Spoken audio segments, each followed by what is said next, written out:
In an emergency, survival often comes down to one principle: don't draw attention to yourself. When resources are scarce and tensions are high, people instinctively look for signs of who has what.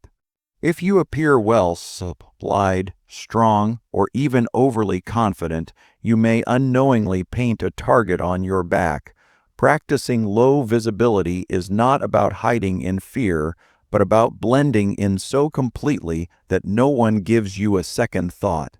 This means adopting habits that make you look ordinary and unremarkable, even if you're well prepared behind the scenes. Start by avoiding flashy clothing, gear, or accessories that make you stand out. In a crisis, wearing bright tactical gear or carrying obvious survival tools is like holding up a sign that says, "I have resources." Instead, choose neutral, muted colors that help you disappear into the crowd. Another part of low visibility is how you act. Walking with confidence is good, but moving too boldly or rushing around draws eyes. Quiet, steady movements help you blend in naturally. Your behavior matters just as much as your appearance. Talking too much about your situation, bragging about your preparations, or even showing relief when others are struggling will make you memorable. A key part of low visibility is emotional discipline, keeping a neutral face and not revealing through words or expressions that you're better off than those around you. Finally, consider the signals you send from your home or shelter. Bright lights when the power is out, the smell of food when others are hungry, or noise when silence is the norm can expose you to risk. By practicing low visibility, you remove reasons for others to notice you, making it far less likely that you'll be seen as a target when it matters most. In times of crisis, the words you speak can either protect you or put a spotlight on you. Controlling the flow of information is one of the smartest survival habits you can develop, because once people know you have something they want, it's almost impossible to undo that impression. Emergencies make people act in ways they never would under normal circumstances. Friends, neighbors, even distant acquaintances can turn desperate if they believe you have food, water, or tools that they lack. That's why silence and discretion become powerful shields. The first step is being mindful of what you say. Casual conversations can easily slip into dangerous territory if you reveal how many supplies you have stored, what backup plans you've made, or where your family is sheltering. Even small details can add up in someone else's mind. A simple remark like, "We'll be fine, we've got enough to last a while," might seem harmless, but in the wrong ears, it marks you as someone worth following or exploiting. Instead, practice keeping your responses vague and understated, focusing on listening more than speaking. Another part of controlling information flow is being careful with your body language and actions. If you're seen carrying heavy bags regularly, or if you're cooking full meals when others are hungry, you're revealing information without ever speaking. Think of every action as a signal and choose those signals wisely. Lastly, consider how information travels in communities. Rumors spread quickly, especially in chaos. If one person learns you're well prepared, others soon will too. That's why it's essential to only share critical information with people you deeply trust, and even then, keep it to the bare minimum. In survival situations, your silence and discretion can be just as valuable as your supplies. In an emergency, your energy and emotions are just as visible to others as your physical supplies. People quickly pick up on stress, fear, or exhaustion, and those signs can make you appear weak or vulnerable, a potential target for exploitation. On the other hand, projecting steady, calm confidence without overexerting yourself can discourage unwanted attention and help you stay sharp when it matters most. Managing your energy and emotions is about protecting both your physical stamina and your mental presence. The first step is pacing yourself. In chaotic times, adrenaline tempts people to burn through their energy too quickly. Rushing to gather supplies, overextending themselves, or constantly moving. but exhaustion lowers your defenses and makes mistakes more likely. Conserve your strength by prioritizing tasks and taking regular breaks. Small habits like moving quietly, sitting when possible, and not wasting energy on unnecessary arguments or panic go a long way in keeping you resilient. Equally important is your emotional control. Fear and frustration are contagious. If you allow your emotions to spill out, others may see you as unstable, vulnerable, or even a liability. Worse, visible panic or anger can draw opportunists who prey on those who appear disorganized. Instead, practice grounding yourself through slow breathing, quiet observation, and deliberate thinking before acting. This projects an image of calm steadiness that makes people less likely to view you as easy prey. Managing emotions also helps with decision making. Clear-headed individuals can spot opportunities and threats more effectively, while those overwhelmed by stress miss critical details.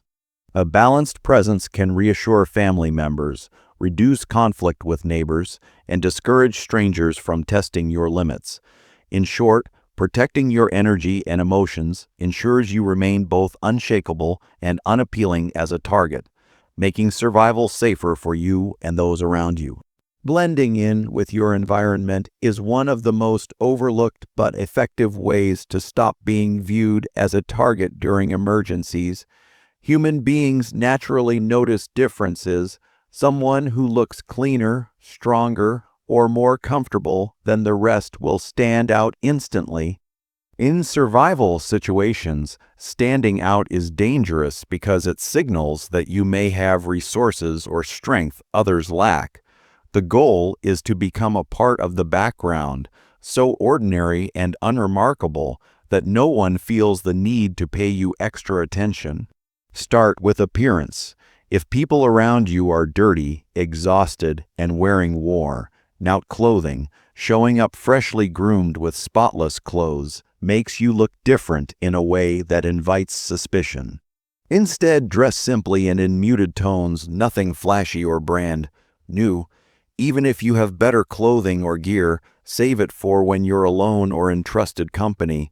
Your outward image should quietly match the environment, not contrast with it. Beyond clothing, your behavior and routines must also blend in. If others are rationing food and eating small portions, don't be seen cooking large meals or eating frequently. If the streets are silent at night due to fear or lack of power, avoid making noise or shining bright lights from your home. Even the smell of food can betray you, so learn to cook discreetly or at times when others are less likely to notice. Blending in also applies to body language.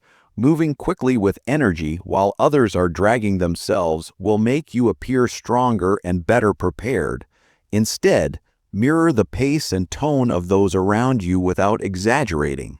Subtle mimicry lowers suspicion and creates the illusion that you're experiencing the same hardships as everyone else.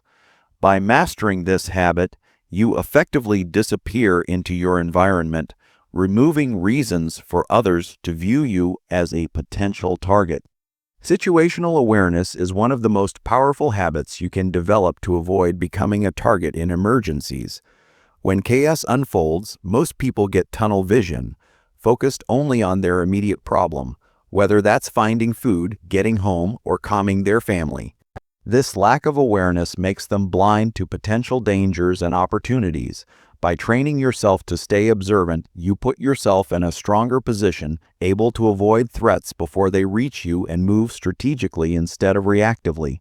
Good situational awareness begins with observation. Pay attention to your surroundings, the people, noises, and changes in your environment. Are crowds gathering in unusual places? Are individuals watching you too closely or moving in sync with your steps?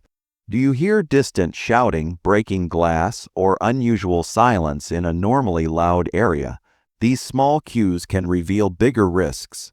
The more you notice, the better prepared you are to make safe choices. Equally important is awareness of your escape routes and safe zones. Always know where the exits are in a building, which streets offer multiple ways out, and where you can take cover if trouble suddenly arises. Moving without a plan or walking into dead ends can make you vulnerable in seconds. By scanning for alternatives ahead of time, you'll never be caught off guard. Situational awareness also extends to reading people. Notice body language. Someone pacing nervously, refusing eye contact, or scanning the crowd repeatedly could be preparing for something dangerous. Trust your instincts when something feels off. Survival often depends less on fighting and more on quietly avoiding risky encounters before they escalate. In emergencies, the distracted and unaware become easy prey. But by keeping your head up, scanning constantly, and preparing mentally for what might happen next, you project control, avoid danger, and make yourself far less attractive as a target. Building low profile routines is a crucial habit for staying safe during emergencies.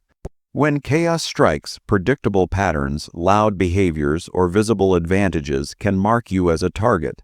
People instinctively look for easy prey, those who stand out, appear well fed, or follow obvious schedules. By adopting discreet, low-profile routines, you minimize attention, protect your resources, and maintain control over your personal safety. The first step is managing daily activities so they do not draw notice.